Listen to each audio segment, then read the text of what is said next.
El peso de la Iglesia y de lo religioso en la sociedad y en la vida medieval tuvo muchísima importancia.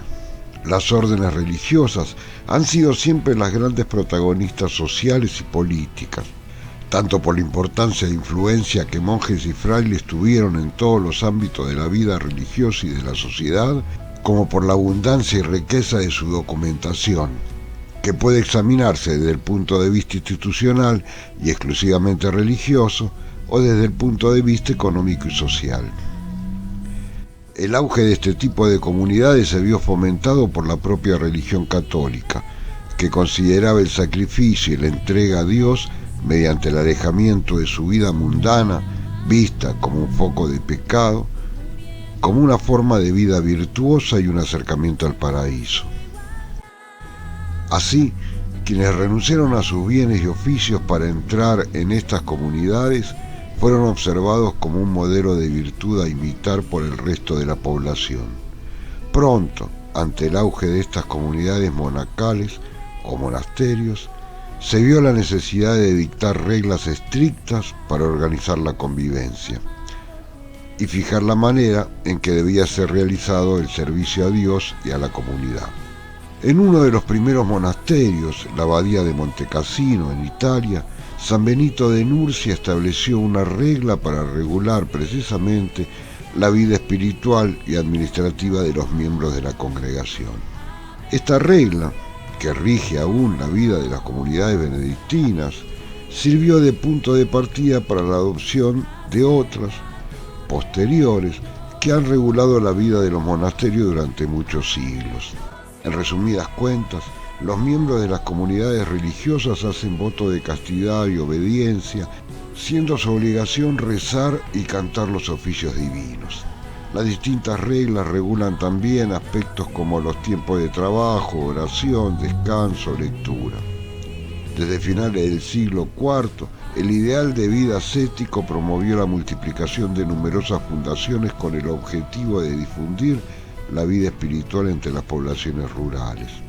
Los monasterios tuvieron una gran influencia y un gran desarrollo durante la Edad Media, convirtiéndose en un aspecto clave de la política de colonización de nuevas tierras.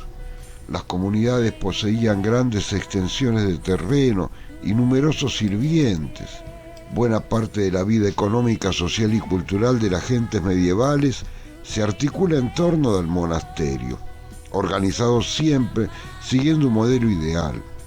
Autosuficientes, los monasterios disponían de huertos y granjas. Para trabajar en ellos contaban con el servicio de campesinos dependientes, pues los monasterios actuaban como grandes propietarios o señores.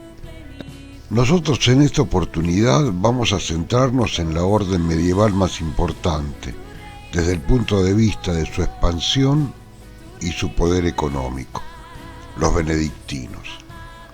También veremos nacer, motivadas por el relajamiento de sus costumbres, sus dos reformas monacales de mayor importancia, la Orden de Cluny y la Orden de Císter. Posteriormente, vamos a recorrer las características de las dos órdenes mendicantes más importantes del siglo XII, los franciscanos y los dominicos. El origen de la orden benedictina se encuentra en las fundaciones hechas por Benito de Nursia, en la localidad de Subliaco. Así surgieron los primeros 12 monasterios propiamente benedictinos, dirigidos cada uno por su propio abad, el cual tenía a su cargo su propia iglesia para la recitación del oficio litúrgico en comunidad. A la cabeza de los 12 cenobios se encontraba Benito, quien además se encargaba de la formación de los futuros monjes. Más tarde se fundaron los monasterios de Montecassino y de la Terracina, ambos autónomos de los surgidos en Subliaco. Al morir Benito en el 547 deja 14 monasterios masculinos y uno femenino en Piumarola, donde se supone residía su hermana escolástica. Durante el transcurso de su historia, la Orden de San Benito ha sufrido numerosas reformas debido a la eventual decadencia de la disciplina en el interior de los monasterios. Cluny lugar de Francia donde se fundó el primer monasterio de esta reforma, llegó a tener un gran influjo, hasta el punto que durante gran parte de la Edad Media prácticamente todos los monasterios benedictinos estaban bajo el dominio de Cluny.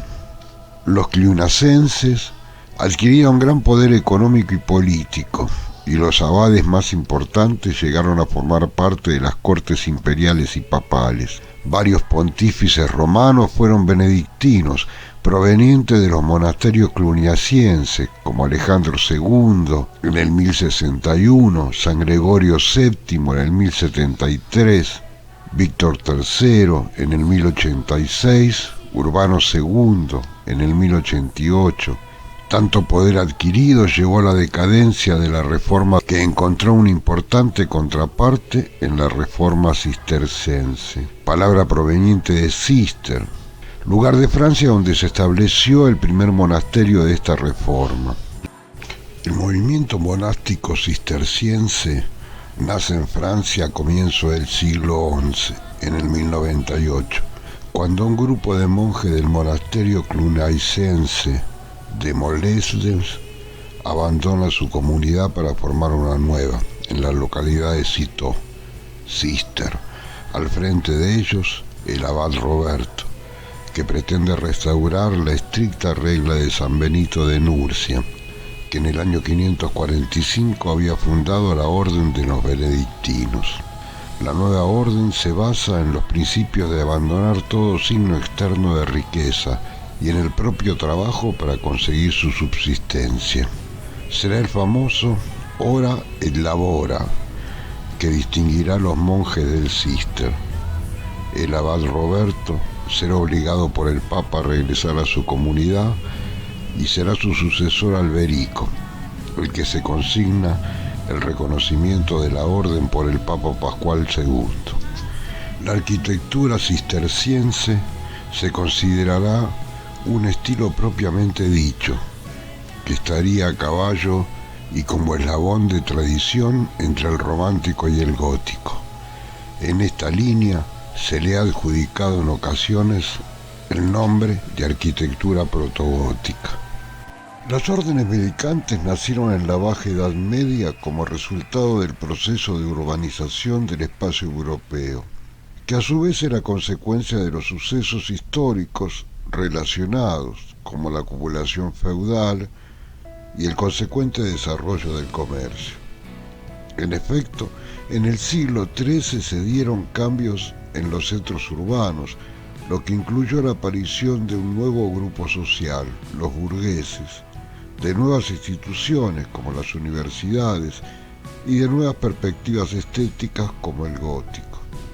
Es decir, que el mundo medieval cambiaba y la vieja espiritualidad monástica, así como la secular, no brindaban posibilidades espirituales a la nueva vida urbana. De este contexto nacen las que serían llamadas órdenes mendicantes, en respuesta a las nuevas necesidades espirituales y urbanas. Para empezar, los dominicos desarrollaron su labor principalmente en el marco urbano, desde donde se trataba de hacer llegar la religión a todo el pueblo a través de un contacto directo, más efectivo que el que hasta entonces habían llevado a cabo los monjes de las diferentes ciudades. Pero para ello sería necesario contar con una gran formación intelectual, requisito que se antojaría indispensable, al tiempo que se llevaba a cabo un estudio del cristianismo desde el punto de vista metafísico y basado en la obra de Aristóteles, con el fin de ofrecer una explicación religiosa a los fenómenos naturales y de la vida diaria, aquellos que afectaban de lleno y que preocupaban a la población. Con respecto a los franciscanos, podríamos decir que no contaban con un sistema tan ortodoxo, tampoco seguían una doctrina tan rígida ni tan estricta, ni le daban tanta importancia a la formación intelectual, sino sobre todo focalizaban sus esfuerzos en la predicación y en la difusión de un modo de vida marcado por la pobreza, a imagen y semejanza de las enseñanzas de Cristo. En resumen, para estos religiosos era más importante buscar a Dios en el mundo y sus criaturas, más que a través del estudio y la formación intelectual, como proponía el modelo de los dominicos, quienes creían que Dios había dado ya su mensaje y su labor no era otra que develarlo. En cualquier caso, una y otra cumplieron con los objetivos que habían marcado su nacimiento como tal, y llevaron a cabo una gran labor en la tarea de fomentar una religiosidad más popular, más cercana al ciudadano de a pie, así como ofrecer un modelo alternativo al modus vivendi que hasta entonces había caracterizado al clero. Inocencio tuvo ocasión de poder tratar personalmente con enormes personalidades de la historia de la Iglesia como Francisco de Asís o Domingo de Guzmán, así como de poder aprobar y bendecir a las órdenes creadas por ellos, es decir, los franciscanos y los dominicos. Nos encontramos con tres personajes absolutamente únicos en la historia de la Iglesia medieval. Inocencio III probablemente es el papa más importante de todos esos siglos. No hay un santo como San Francisco de Asís en la historia del cristianismo. Ese santo que todos, papas y otros santos, etcétera, concuerdan en decir que es el que más se parece a Jesús. Y Domingo de Guzmán crea una congregación que abre la Iglesia a una nueva forma de apostolado. Pero quiero hablar de una escena de la película Fratello Sole, Sorella Luna de Zeffirelli. La escena no es históricamente exacta desde el punto de vista estético, pero sí es exacta en el hecho en sí. Inocencio III está en su trono, elevado sobre unas escaleras, tiene la mitra preciosa, llena de joyas, una capa magna inmensa, espléndida, llena de joyas, tiene un anillo inmenso, está rodeado de los cardenales, y ve a lo lejos un grupo que no vislumbra muy bien qué es, una cosa rara, pero tiene curiosidad, y se levanta, y empieza a bajar las escaleras para acercarse a ese grupo. Y a medida que baja las escaleras, se van soltando, se van cayendo por sí solas la mitra, la capa magna, el anillo, y se queda solo con el alba blanca, como un sacerdote cualquiera. Y en el momento en que se queda desnudo de todo ese oropel, ve perfectamente quién es Francisco de Asís. Y se da cuenta del sueño que ha tenido esa noche. Esa noche el Papa en la cama ha soñado que la Iglesia se está cayendo, se está hundiendo. Y en el momento en que se va a hundir definitivamente, viene un personaje pequeño, con un vestido de mala manera, que con su hombro apoya a la Iglesia y la sostiene. Y se da cuenta que es él. Habla con ellos, queda prendado, y los franciscanos es la orden más rápidamente aprobada por un papa en los 2000 años de cristianismo. El final de la película es que se despide de ellos, va subiendo las escaleras, subiendo de espaldas, y a medida que sube se le van cayendo de nuevo los oropeles y termina viendo de lejos, borroso, otra vez a Francisco de Asís. Francisco de Asís y Santo Domingo de Guzmán responden a una sociedad nueva. Se ha hundido la sociedad medieval. La sociedad medieval tiene un exponente religioso acorde a su manera de ser, que son los benedictinos. Los benedictinos ya no responden a una sociedad burguesa que vive en ciudades, porque los benedictinos viven lejos, viven separados, no pueden salir apenas.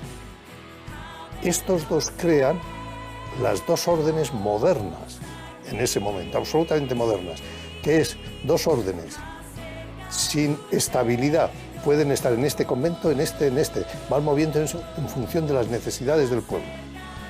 Tienen una predicación directa que se relaciona con cómo vive el mundo, cómo vive la sociedad, cuáles son sus problemas verdaderos y responden a esos problemas desde la palabra de Cristo.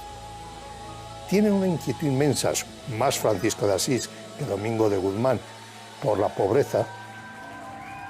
Deciden no ser ricos, los benedictinos individualmente son pobres porque tienen voto de pobreza, pero como monasterios pueden ser riquísimos y tener muchas tierras.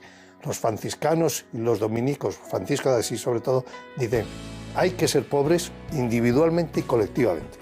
Responden en el momento a una sociedad nueva con un modo de predicar y de estar correspondiente a esa sociedad nueva.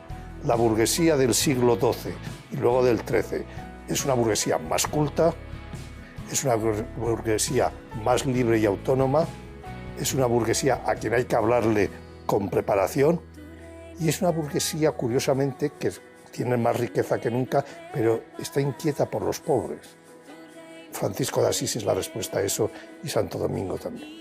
Como conclusión, las órdenes religiosas acompañaron y en parte sostuvieron al sistema socioeconómico que entendemos por feudalismo.